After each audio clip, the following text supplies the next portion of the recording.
और नजर डालेंगे बड़ी खबर पर। राहुल गांधी के हवाले से बड़ी खबर आपको बता दें, राहुल गांधी का बीजेपी पर बड़ा हमला। मुल्क में नफरत डर फैलाया जा रहा है। राहुल गांधी कोविड बीजेपी की डराने की पॉलिसी है। कोविड में बीजेपी ने लोगों को डराया। नोटबंदी के बाद नौजवान बेरोजगार हुए। आपको बताते चले, राहुल गांधी भारत जोड़ो यात्रा की क़यादत करते हुए लगातार नजर आ रहे हैं। खिताब करने के दौरान बीजेपी को, मरकजी हुकूमत को लगातार निशाने पर लेते हुए नजर आ रहे हैं।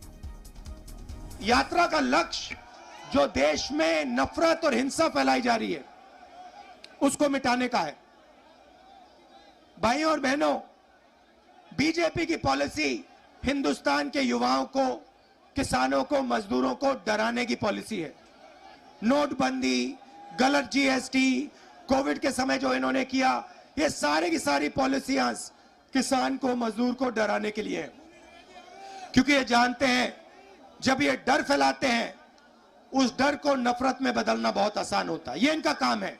जनता को डराओ, किसान को डराओ, मजदूर को डराओ, युवा को डराओ और उसके डर को नफरत में बदल दो।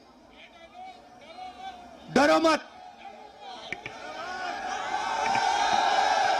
ये भैया, ये एक बात समझ लो, ये आपने बोला डायलॉग, ये मेरा डायलॉग नहीं है।